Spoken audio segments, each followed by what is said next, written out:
Hi friends, ఈరోజు మన recipe వచ్చేసి హెల్తీ కరివేపాకు పొడి.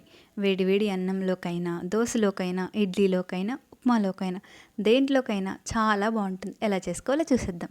ప్యాన్ తీసుకొని కొద్దిగా ఆయిల్ వేసుకొని 3 టేబుల్ స్పూన్ల మినప్పప్పు, 3 టేబుల్ స్పూన్ల శనగపప్పు, ఇవన్నీ లో ఫ్లేమ్లోనే వేయించుకోవాలి.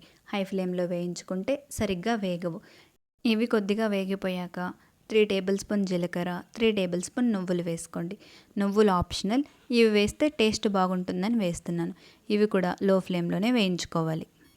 8 or 9 వెల్లుల్లిపాయలు, కారం తగినట్టుగా ఎండుమిరపకాయలు వేసుకొని ఇవి కూడా లో ఫ్లేమ్లోనే వేయించుకోవాలి.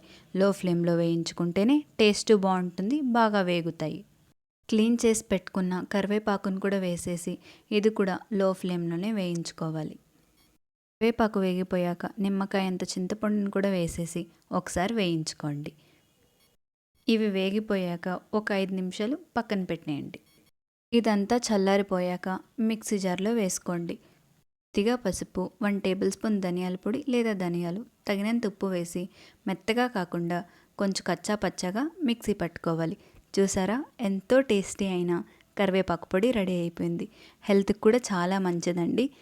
ఈ పొడిని మీరు ఎన్ని రోజులైనా స్టోర్ చేసి పెట్టుకోవచ్చు.